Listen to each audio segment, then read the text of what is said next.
Hi there, my name is Mitch Harlambidis, and in this video we will work together some exercises which are based on angles formed by parallel lines and the transversal.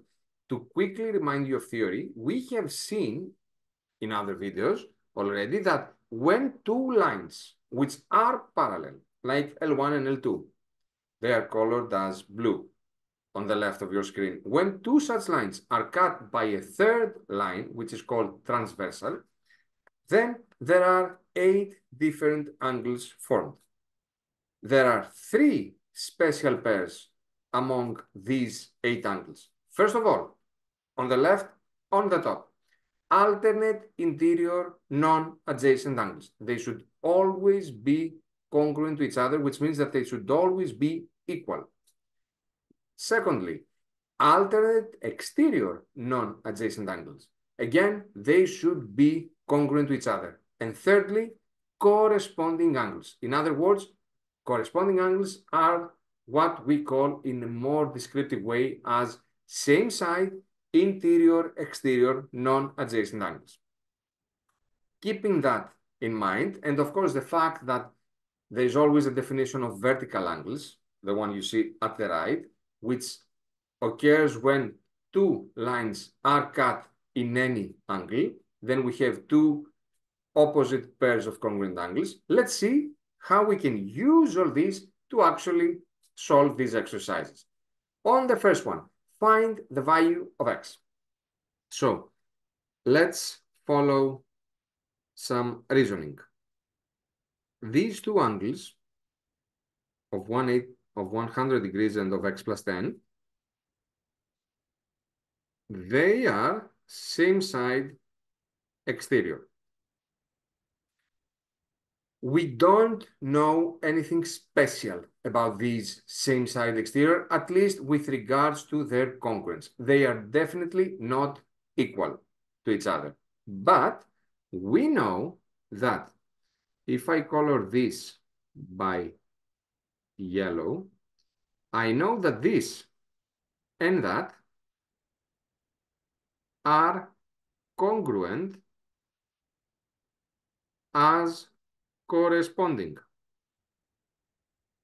So if one of them is 100 degrees, the other one should definitely be 100 degrees as well. Now, let's introduce what we call a linear pair. A linear pair is two angles that are adjacent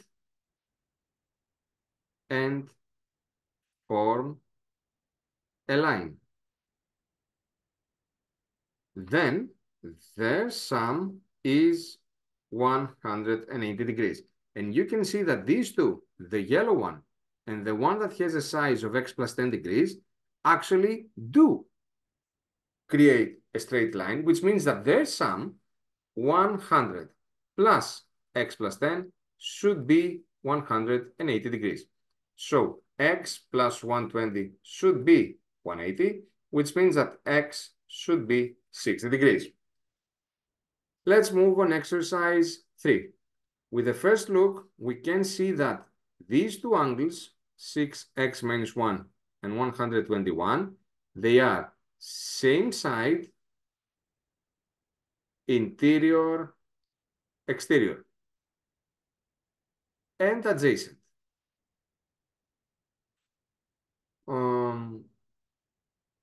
There's nothing special about them, at least with regards to their congruence. They are definitely not equal, but we can clearly see what we saw on the first exercise as well, that both these lines, especially because they are one next to the other, that's what we call adjacent, they form a straight line. If I put them right next to each other, this is obviously a straight line.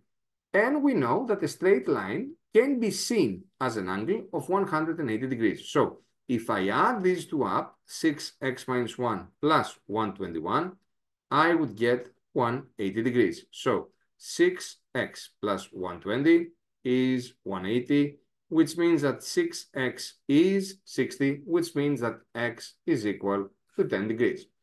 And finally, let's do the third one, which is similar to the first one.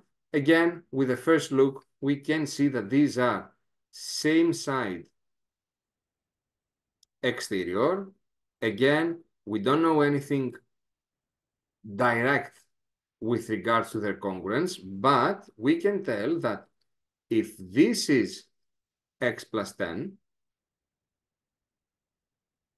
this one as well should also be x plus 10, since these two are congruent as corresponding. But then these two, the x plus 10 and the x plus 50, since they form a straight line, they should add up to 180. So x plus 10 plus x plus 50 should be 180 degrees. 2x plus 60 is 180 degrees. 2x is 120 and x is 60. And that would be all. I hope these solutions really made things more clear. If, however, you still have issues, you still have concerns or questions, please don't be shy and leave them in the comment section below this video, and I will make sure to respond back as soon as possible. As always, thank you for your time spent. Have a great day.